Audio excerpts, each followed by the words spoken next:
рада приветствовать вас в наступившем новом году. И первое видео этого года посвящено бородатым мужчинам. Вернее, я бы сказала так, поговорим сегодня об истинных секретных причинах, почему мужчины отращивают бороды. И у меня для вас есть представитель темы сегодняшнего разговора. Это мужчина с бородой. Видите, какая у него хорошая.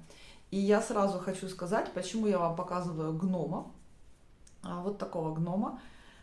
Потому что речь пойдет о бородах длиннее, чем 1-2 сантиметра. Потому что 1-2 сантиметра бородой по большому счету не считается. И я вам расскажу сегодня почему. Итак, для начала я хотела бы вам предложить поучаствовать в таком небольшом опросе по интересам. Видов бород у мужчин есть несколько. С точки зрения физиогномики выделяются немножко больше, чем 4, но я бы хотела узнать, с помощью вашего голосования, какой тип бороды о каком типе бороды вы хотели бы услышать в следующем видео. Итак, прошу голосовать в комментариях. Тип номер 4. Вот такая бородка, мы ее еще называем козлиная бородка, да? Только на говорильном резонаторе и уходящая вниз. Одна из их вариаций, когда где-нибудь на расстоянии сантиметров 20 здесь плетется косичка, цепляется резинка, в общем, это не важно. Вот такой тип бороды номер 4. Вот какая борода больше наберет голосов, о такой и расскажу через неделю. Вот такой тип бороды, когда нет ни усов, ни бакенбардов, ничего. Есть просто борода вот здесь, вот внизу лица, и она уходит вниз. Я недаром нарисовала вот эту вот штучку и человека, похожего на моряка Папайя, потому что это такой, хоть и мультяшный, но представитель, который носитель причин, почему у него именно такая борода. Вот. Это борода номер 3. Кому интересно, голосуйте за такую бороду.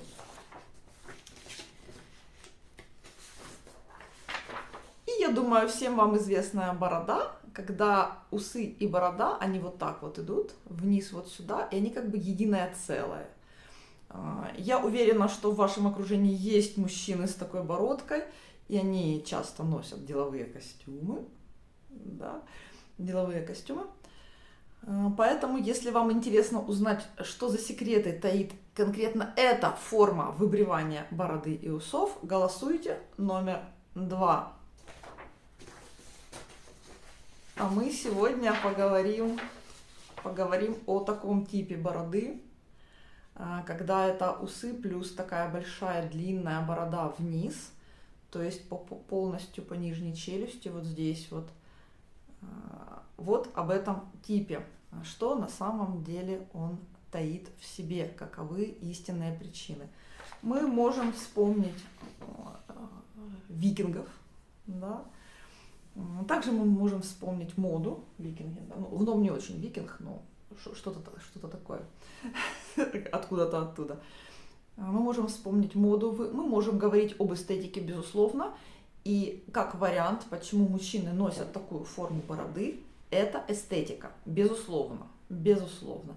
Это красиво. Есть мужчины, которым это очень идет, очень классно, и на таких мужчин приятно смотреть, конечно же. Вот. Но смотрите, где растет борода? Борода растет на нижней челюсти, то есть вот зона нижней челюсти. Что такое нижняя челюсть? Те из вас, кто смотрел мои видео ранее, наверное, возможно, помнят. Но я на самом деле хочу напомнить для тех, кто новый подписчик на моем канале, что нижняя челюсть – это наша армия. Лицо делится на 3 части. Зона сознания, там, где мы простраиваем алгоритмы и принимаем решения, там, где мы сомневаемся и боимся. Зона разведки или зона интуиции между бровей и верхней губой. Глаза, нос, верхняя губа, уши. Это зона, где размещена максимум интуитивных органов восприятия. Для того, чтобы почувствовать, разведать, понять лучше. И нижняя зона – это наша армия, это зона действий. По характеру нижней челюсти мы смотрим способность быть стрессоустойчивым и выдерживать внешнее давление, внешнюю нагрузку. То есть способность создавать давление, создавать нагрузку, да, давить на ситуацию, удерживать давление ситуации и давить на ситуацию. Способность действовать. В одном из видео в моей истории мои отношения с абьюзером, вот здесь сейчас будет подсказочка, вы можете его посмотреть. Я говорю о том, что он был проактивный. У него нижняя челюсть была выдвинута вперед. Проактивность. То есть это человек действия. Он, собственно, и остается человеком действия, и это его характеристика. Если бы не его деятельность, все, что он приобрел в жизни, получил, достиг, возможно, у него бы и не было. Хотя, может, люди с задвинутой челюстью, например, назад, да, они достигают другими путями просто. Вот. Но вот он был очень проактивный, и его деятельность, она была очень быстрая, она была очень целенаправленная, она была очень мотивированная. Это я просто к тому, что нижняя челюсть – это про действие. Оставили лицо. Что такое волосы? Растительность на лице. Что это такое? Это жизненная сила. Это наша связь с природой, с дикой природой. У меня есть хороший друг здесь, в Испании. Это человек очень образованный. Вот ему 70 лет, у него потрясающий жизненный опыт, огромный, просто в разных совершенно областях. И он... Однажды мы с ним встретились, пили кофе, и он мне говорит: Лиза, это человек, да, очень образованный. Говорит: Лиза, мужчины не эволюционировали.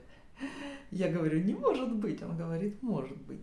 Поэтому, когда мы говорим про волосы, то есть что у нас находится на голове, что у мужчин находится на лице, насколько они позволяют этим волосам занимать место, это связь с природой, с дикой природой. Это инстинктивный уровень. Это уровень, я бы сказала, выживания. Это связь с тонкими энергиями, связь с космосом, можно даже сказать. Витальная энергия. Вот. Это естественность. Вот волосы – это про естественность. Так вот, когда мужчина отращивает бороду в зоне действия нижняя челюсть, и отращивает ее большую, длинную, вот как я вот здесь показала, да, большая длинная борода, то есть не 2 сантиметра для эстетики,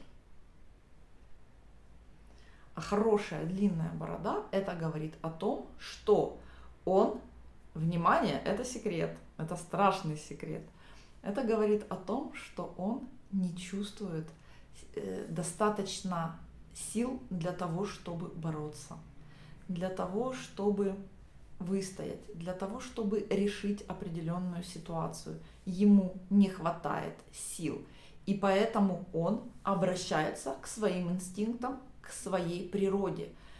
Мужская природа – это нападать и защищать, то есть атака и защита. Он атакует врага, задачу, да, в современном мире это задачи, которые нужно выполнить. Он защищает свою семью, свой дом. Для этого он должен чувствовать себя хорошо и уверенно в себе. Так вот, длинная борода добавляет ему чувствование силы, которой ему не хватает, усиливает его уверенность в себе, и он чувствует себя лучше. Сейчас в Украине война. В 2004 году тоже была война, она началась на Донбассе. Начались сложные военные действия. Я не политик, комментировать это не буду, но Буквально, это по наблюдениям людей вокруг меня, по моим наблюдениям, по наблюдениям моих одноклассников, да, с которыми мы вместе учились, мужчины резко начали отращивать длинные бороды. Почему? Чтобы усилить свою мужественность, чтобы для себя, внутри себя усилить свою способность защищаться и, если нужно, идти в атаку. Для сражения, для битвы. Они усиливают свою связь с природой, усиливают свою мощность таким образом. Из моих наблюдений здесь, в Испании, я наблюдаю на протяжении 3,5 лет человека, который периодически отращивает бороду. И я заметила удивительную цикличность в этом. То есть у него есть, скажем так, активности 3-4 раза в год. Он всегда за 2 месяца до этой активности, в которой он участвует, отращивает бороду.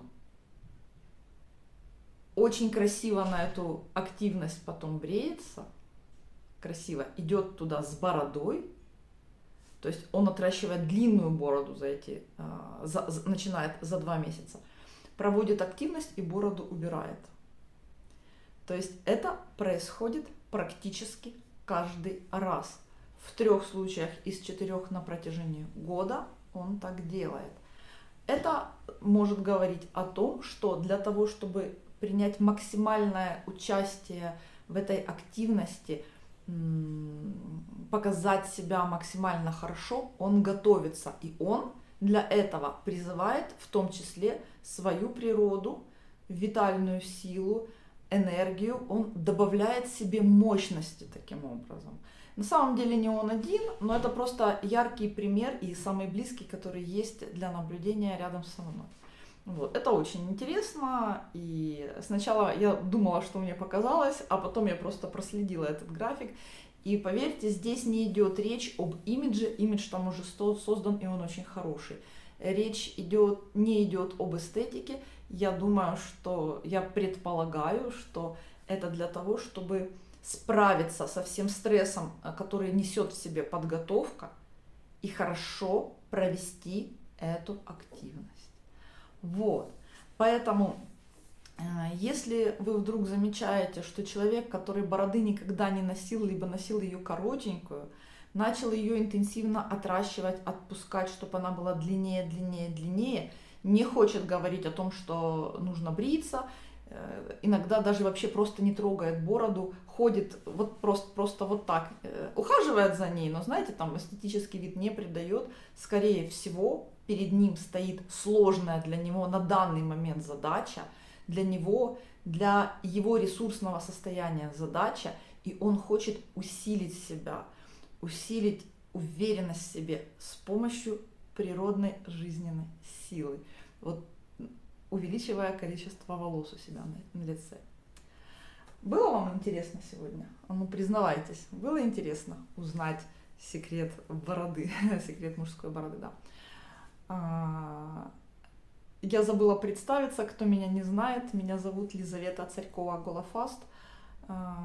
Я тренер по гимнастике для лица, практикующий физиогномист и автор обучающего курса «Опасные мужчины».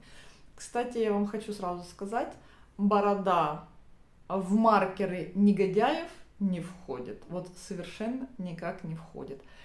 Как отдельный элемент, да, как отдельный маркер. Туда входит кое-что другое. Это я даю на закрытых платных курсах, на которые вы можете попасть, конечно же. Но если есть какие-то другие маркеры на лице абьюзеров, манипуляторов, да, жертв, то борода уже, извините, не спасет. Но если мы говорим просто о бороде как об отдельном элементе, она просто очень хорошо дополняет портрет и говорит нам о состоянии мужчины. Если ваш муж стал резко отращивать бороду, скорее всего, возможно, вы поставили перед ним сложную задачу, и ему нужна поддержка, но он вслух, конечно же, это не говорит. Я еще раз поздравляю всех с Новым годом, и я желаю пусть в вашей жизни все достается легко, и мужчинам не приходится для того, чтобы чувствовать себя увереннее в себе, смелее, активнее, агрессивнее, отращивать ужасно длинные бороды. Но если вам это нравится, конечно, вы можете это делать. А мы с вами встречаемся через неделю. Жду вашего голосования по поводу того, какую бороду мы рассмотрим в следующий раз. Номер 2, номер 3 и номер 4. Пишите, пожалуйста, в комментариях и приглашайте своих друзей быть подписчиками моего канала. Спасибо, увидимся скоро.